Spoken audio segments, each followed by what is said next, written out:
period. I have a few individuals who've signed in to address the board. Mr. Ken Campbell, would you like to address the board? I think you answered my questions. Okay, thank you, sir. The next individual is Mr. Josh Carter. If you could please come forward. As you are already aware, we do have a 3-minute policy for addressing the board. I will set the timer and start when you start addressing the board, sir. All right, good evening, guys. I'm up here. I'm trying to kind of wrap my head around all this. I'm going back to when I came up here in June. You guys had sent us a letter about our tent being erected in our field there, trying to say it was against code violations when there is no tent code in Sherman. Now one of the things that we're getting from you is I just received last Thursday from Don Cravens a letter saying that we are doing some kind of developing in some kind of floodplain because you don't reference a single parcel number or anything of what we're actually doing. I tried to contact Don Cravens and actually spoke to him on Friday saying that there was some kind of pictures out there. I'm still in the process of trying to get a hold of that. I tried to get in touch with his office today. Really getting tired of getting all of these notifications and all of these letters saying that we're doing something wrong when there's no substance to anything that they're sending. And I just kind of want all this stuff to stop. Just kind of where I'm at with all of it. And I just wanted to come up here and express it to the entire board. I know that I did try to get somehow on the agenda so I could actually have a conversation about it.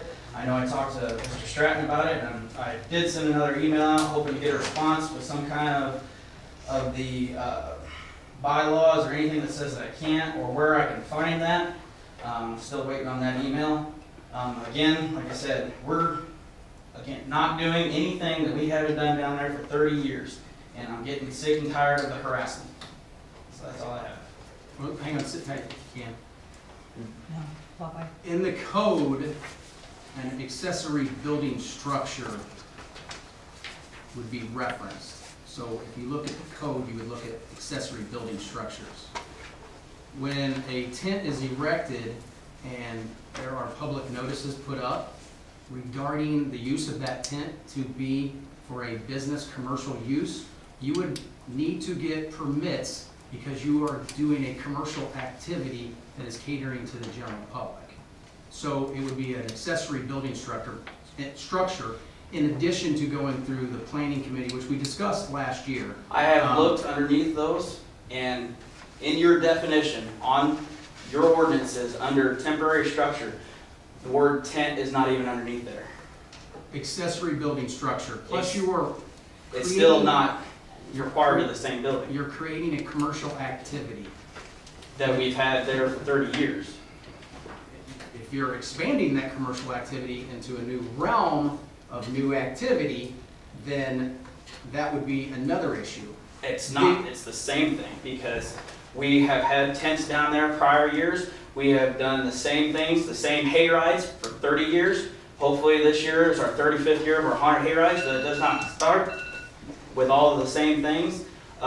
They all started from regular hay rides. Before we even had the haunted hay rides, we had tents, we had hay rides. So we're not doing anything different than we haven't done for 30 years. The issue with addressing the board and asking to be put on the agenda. So to explain that to anybody, it would be similar to the General Assembly being in session. When the General Assembly is in session, your elected representatives conduct a business meeting. The time for discussions can be had. We've been down that road, correct? Last year, we've had single conversations. I've never had the chance to speak with the entire board, which is what I was out after. No, you actually do have that. You have it every single second of the day. That's what an elected representative is. So you can not as a group. You can email them. You can call them up. You can text them. You can show up at their house. You can set meetings. You can have lunches. You can have dinners. You can have a beer. However you want to talk to them is one way that you can do that.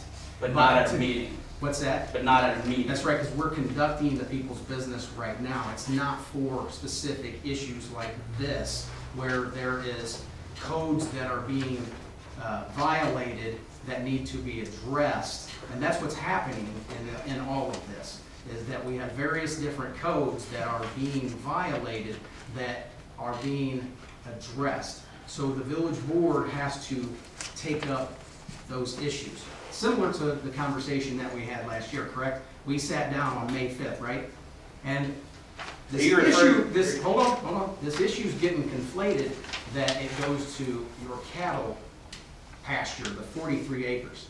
This issue all starts and stems from ground, 72 acres, that was purchased in 2011.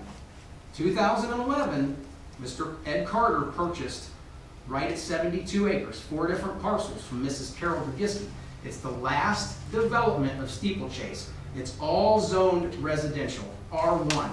It is not for the pasturing of cattle. Mrs. Bergiski in 2008 bought it from the Steeplechase developers for right at $257,000. Once she tried to petition the Village Zoning Board of Appeals, and they unanimously shot it down, and then it came before the Village Board, and they unanimously shot it down, she sold it 3 years later to Mr. Ed Carter, your father. That was 2011. This isn't land that has been in the Carter name since the 40s, 30s, whatever year that I keep seeing thrown around. Hold on. So you guys buy it for $220,000 in 2011. For every year, we've had to ask for voluntary compliance to not put cattle in that area.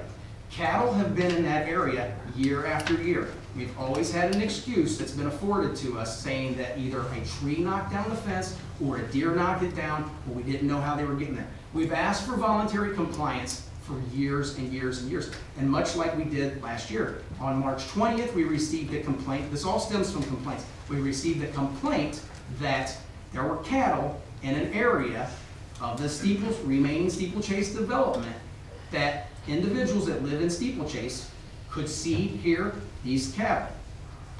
They complained on March 20th. Actually, March 31st, received another complaint. And I told you guys this last year when we met, that you need to remove these cattle from this area. I asked you, please remove the cattle from the area. We asked for 35 days for compliance. Even the letter that was sent to you said, we've asked for voluntary compliance for 35 days. At some point, it becomes futile to ask for this compliance if you're going to continue to put the cattle in there. That's when a fine was issued from the village for $1,750, 35 days times $50, and an additional $1,000 on top of that for an animal nuisance fine, stemming from an individual in Steeplechase. I showed you on my phone to verify it that I had video and text pictures. I even showed you text message strings that said these cattle are here. At that time, I told you that I have been getting my rear end ate out by individuals regarding this, and they all thought, you're just buddies with the Carters, and you never make them remove the cattle from this area, and that's what I heard from residents. You know, Trevor, you're not speaking the truth. Hang on. No, you're not. Hang on. You need to speak the truth. Hang on. Hang on. And so we had this meeting. I asked you during that meeting, because Josh, you attended this meeting as well. I did. And that these cattle Is that could the not bill be. you stuck in your pocket? Yep. You got a fine, that's correct. And we said that, because where's Joe? Joe's here. Joe had instructed you to actually give me a buzz, said, Trevor's, this is your words, Trevor's a good guy, give him a call, see what we can work out. We sat down, we tried to work that out. We gave you instructions that if you continue to violate these ordinances, that the village is going to have to examine this whole entire issue, of which we did, right? And it's transcended into a few other items that have popped up along the way. And so now people are sending us other things of complaint regarding the floodplain issue. So we need to have inspections regarding that property to see if you have disrupted the floodplain, because that floodplain that runs down that ravine affects the entire town's drainage. So if you block up something down there with no permits then you could potentially, the rains that are coming, now I don't expect it to be the 500-year event like we and I have already lived through in 2008, where the whole entire town did get backed up with rain, water, in the public streets, and the Before water we get on can't too get away. much of a rant on the other stuff, is there any chance that I could address the meeting that I did attend that we had? Because Yes, there are sir. some things about that meeting that I would like to clear up. Okay, go ahead. Some of the stuff that covered in that meeting, when we went up there, we informed Mr. Klaffelder that we did not have any cattle on that parcel or anywhere over behind Steeplechase. Even at that time, that meeting, our entire herd was right up here at the corner of Meredith and Sherman Boulevard. We saw them on the way up. I informed Mr. Klapfelder and Mr. Swinford that there were gates open over behind Steeplechase. If there was any kind of cattle over that way, they'd be grazing in people's yards. They'd be drinking out of the pond over there.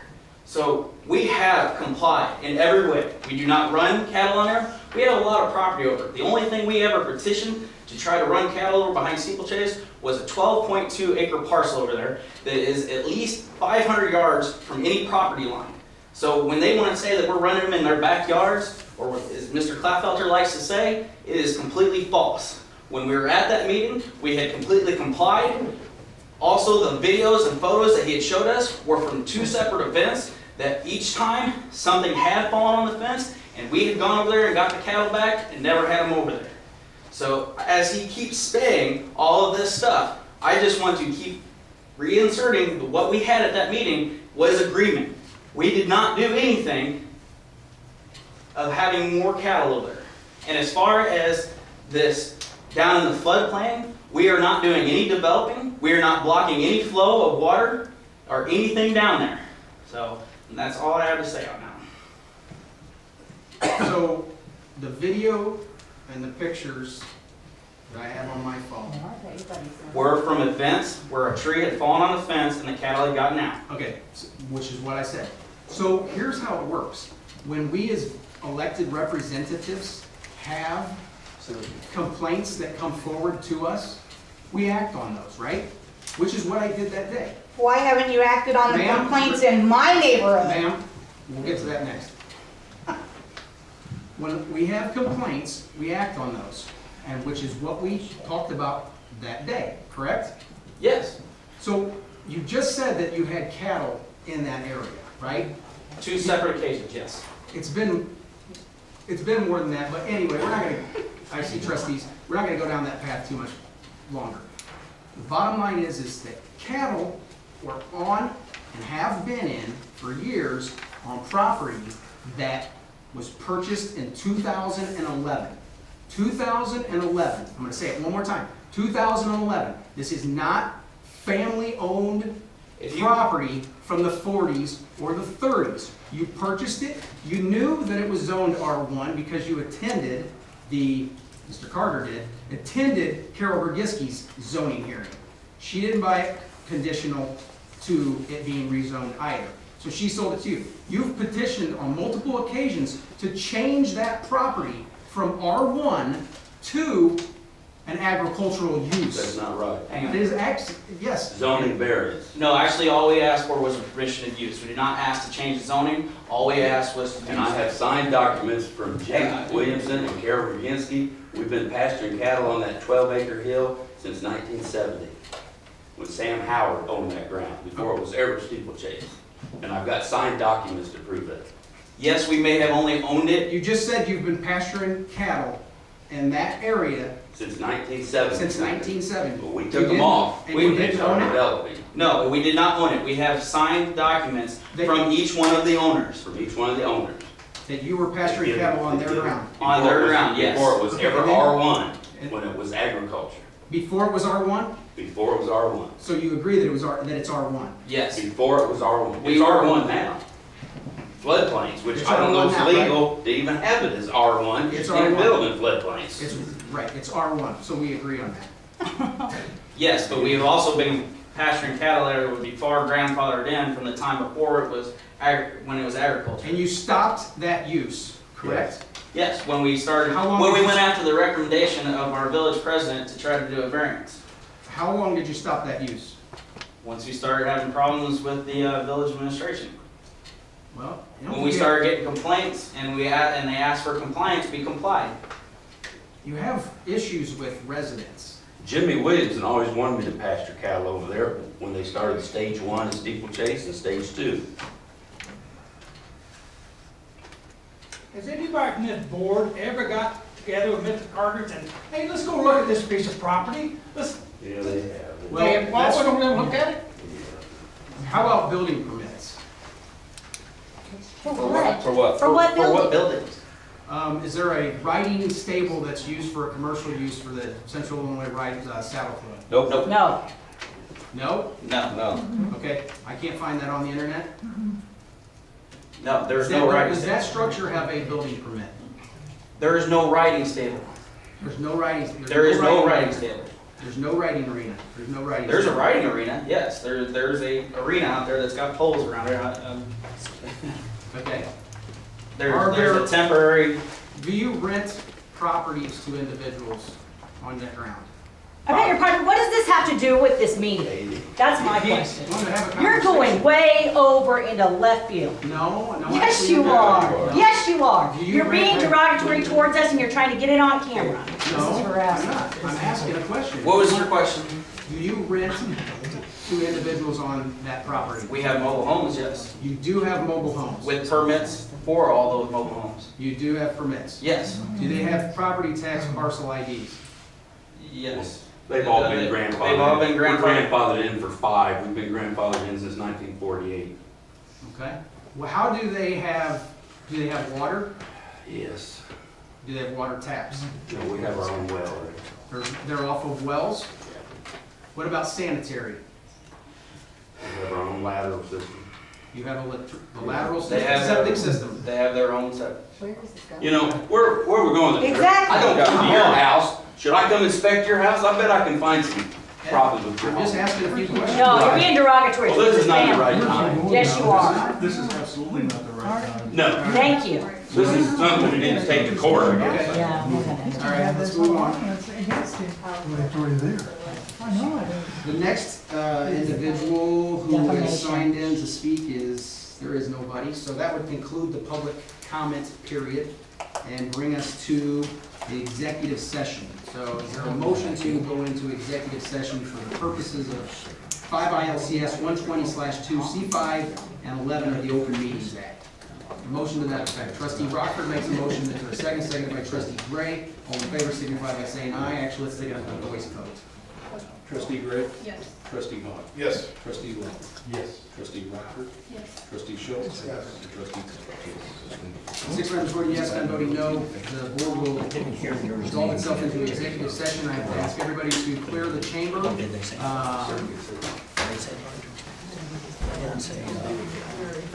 Yeah. There's going to be no action items taken. Right? Well, I need to tell them. Hang on, everybody, hang on 1 second. That's in here. We do have, there could be, okay, depending on the action of the board in executive session, there could be potential action at the conclusion of executive session. So if you all want to return to the chamber and say, what do you think? Half an hour? Anybody wants to leave for a while, they can return in 30 minutes. We will not take any action in the next 30 minutes regarding the conclusions of executive session. But I do have to ask everybody to vacate the chamber because we don't have a building that's conducive to Yeah.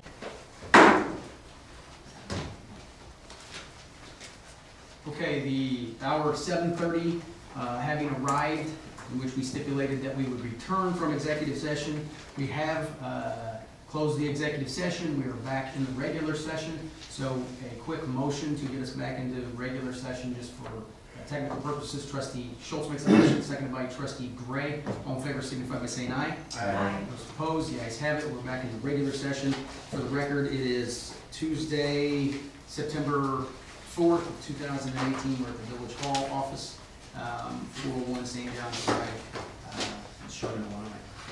I'm going to turn the floor over to Attorney Craven for a for a statement, I guess.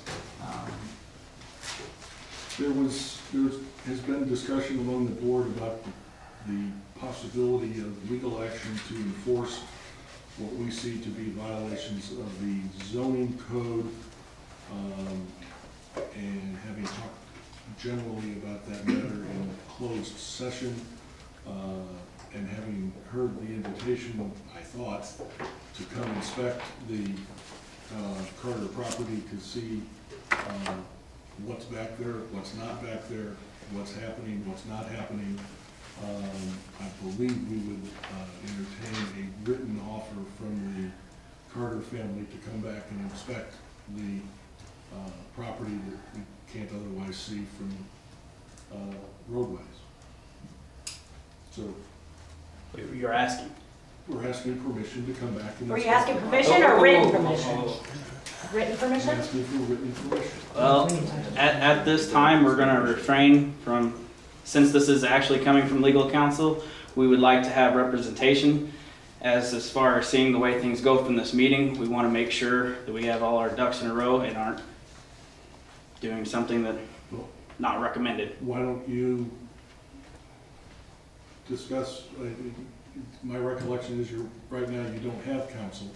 Well, So we do. We do have counsel. But we received a letter from you that didn't identify the property that he was referring to, and Josh tried to get that. Do you have a plot So, number or anything? Again, we're not entirely sure what you're wanting to inspect. I want to inspect your property. The entire thing? 300 acres? Oh, come on. Unless you can give me documentation referencing part numbers and exactly what you want to see, I don't understand the call for it to be inspected. So again, I would like to seek legal counsel, and we will bring back Bob Stewart and Dave Hennessy and ask their opinion on this, because with the little amount of information that Sherman has provided with us, I would not feel safe agreeing with anything. Well, my conversation with you, now that you've told me that you again have legal counsel, my conversation with you, and it's not personal, but I can't talk to you when you're represented by counsel. Now, does that include Carter Brothers Lumber Company, or are you gonna inspect all the property? Again, Oh, it's not? Again, their limited amount of information is getting passed to us right now. Then I will talk to Mr. Hennessy and Mr. Stewart. Okay. No, you'll talk to me, because they're not our legal counsel until I tell them they are. I'm the one that pays them. So, you got something to say, you say to me. If Sherman will provide us with more information of what exactly they are wanting, we will not go and seek legal counsel, and we will be able to answer your questions. But based on the amount of information that we have so far, we will not agree to anything. I don't know if I can make it any clearer than that. So, like he said, counsel, he cannot talk to you if you are represented. Right now, we are currently not represented. We are taking care of things ourselves. 5 minutes ago, you looked at me and said, we're represented by legal counsel. Oh, so we will be. When I call them Now on you're the phone, saying we we're will be. not represented by legal counsel. Not what they said. And I'm not comfortable continuing this. I understand what you're conversation saying, Mr. Craven, but I'm trying to elaborate and explain to you. We do not, at this particular junction, have legal counsel. So If this is to move forward why don't we? without any more information than what Sherman has provided us, then we will seek legal counsel. Okay, so why don't we do this? And If you want to pay an attorney a ridiculous amount of money, like we did last year, Trevor, that's fine. no, let's do this. This is what we've always wanted all along. Nobody wants to get involved in litigation. It's not. Well, this year, we're going to go before a judge. We're not going to do this Well, attorney. everybody has to go before a judge in a circuit court to enforce But we did it ordinances. last year. Well, it's just how the system works. If you have ordinances, anytime you enforce the ordinances, it's the circuit court that's gonna do that. you have our answer. Okay. If we do not have any more information, Okay, so let's. that's the end of the discussion. Yes, so let's you, me, Ed, legal counsel, get together and see if we can't find some common ground and figure out some of these issues that have arisen as a result of that R1 property that's turned into a few other things. Let's figure out, find out some common ground, see if we can get permission to look into those. If you don't agree to that, the village board will come back and we'll go the other route. But for right now, let's see if we can resolve all of these issues by having another sit down. I'm sorry, after the meeting of May 8th with you and how things went then, I am uncomfortable to sit down in a meeting with you without legal counsel. Okay, then that's fine. We'll do it like we did subsequent to that May That's what it was. 5th meeting, where Okay, we just met said with it. the attorney You just general. said it. And that's fine. Just please provide us with the parcel number and the pictures that you say are available. Numerous calls have been made to Mr. Cravens with zero return call. At least half a dozen Do this you morning. have pictures? We'd like to see them. Yes, somebody called my office 6 times this morning. That would be me. And was told that I was with clients. And the calls were made, I believe, when? Well, that was this morning and I have never gotten a return call. And you also said that you would send me these pictures on Friday, last Friday. And I have not found them yet. Oh. So how, So you have them or you don't have them? I'm sorry, we're, just stop. Yeah, we're Stop. done, we're Well, done. why did you send the letter? Stop. We're done, we're done, we're done. I have them, they're on my desk. You're welcome to come inspect my desk. We're I'd done. like to- Yep, we're done. I'll be there first thing in the morning. All right, so we'll get together, we'll have another meeting, try and figure this out, hammer out some of these issues, and then everybody will go along and get along as the future rolls on. That being said, the village board, are you prepared to adjourn? Motion's been made by trustee Schultz, seconded by trustee Hahn. All in favor signify by saying aye. Aye. Those opposed? Let's have it. Village board is adjourned.